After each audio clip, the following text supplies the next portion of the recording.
Hello, this is Stephanie from mypastthecpaexam.com. Today I'll go through the exam and licensing requirements of CPA in the US. This video is created for US candidates. For those who obtain education or work outside of the US, please click here for a series dedicated to the international candidates. Overview of the CPA licensing system.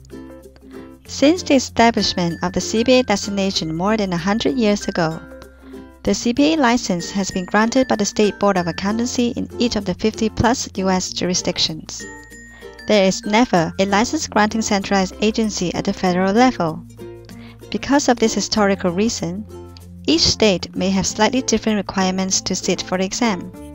The National Association of the CPA and State Boards, known as the AICPA and NASBA, have worked hard towards a uniform CPA exam and licensing requirements known as the 3 E's, that is, education, exam, and experience.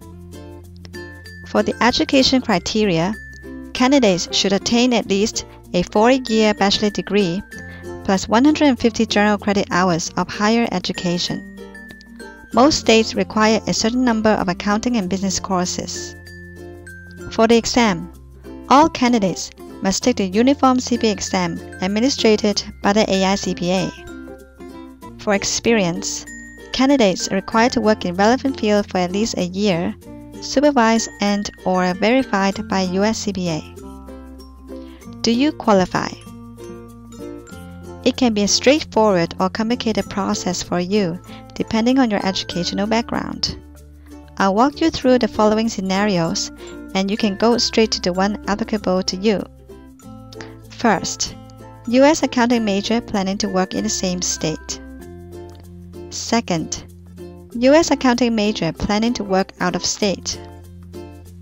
Third, non-accounting major in the U.S.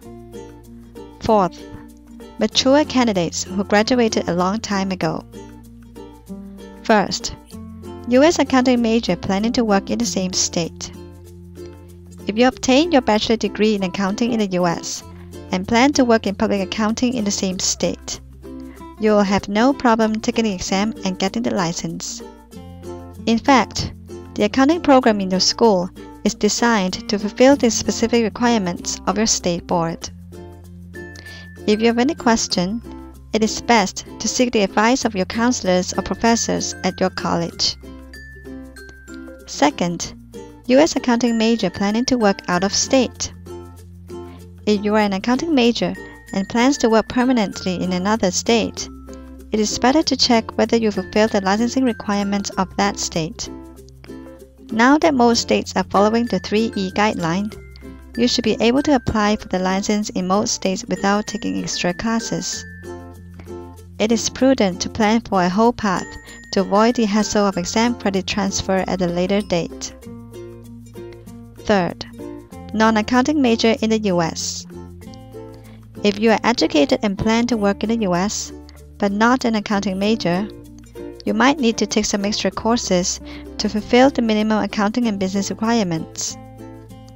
You can instead choose to register in a few states that require fewer accounting hours, but many of them have strict experience requirements, such as the need to work for 2 years instead of 1 year, or that only public accounting experience can be counted. Another potential obstacle is the working experience requirements. Most states require candidates to work directly under a US CPA in order for the experience to be counted. You will have no problem getting this done in a CPA firm, but as a non-accounting major, it could be a challenge to get hired by such a firm right away. If you are to work elsewhere, such as accounting and finance departments in corporates, non-profits, or governmental agencies, try to find out in advance if there are actively licensed CPAs whom you can work under. Alternatively, there are a few states that have more flexible experience requirements. For details, please check out the link in the description below this video. Fourth, mature candidates who graduated a long time ago. Lastly, if you are a mature candidate who graduated many years ago, please note that the accounting program you went through may not satisfy the current exam requirements in your state. It is best to go to the State Board website and check course by course to see if you are missing anything. Potential pitfalls. I've got quite a lot of emails asking for help in the exam registration process. Here are the most common issues. First, not enough accounting or tax credit hours. This could happen if you apply for a state that is different from where you went to school, or if you are a non-accounting major. Solution: either register in a state with fewer accounting requirements, or take extra courses. In general, the second option is better if you don't mind extra time, money, and effort. Second, did not realize the exam requirements are different from licensing requirements. Many states have a step of requirements when you apply for the license. For example, many states only require 120 credit hours to sit for the exam, but 150 hours to get the license. There are 35 states that fall into this category. Some states may instead require extra accounting credit hours. Examples include California and Pennsylvania.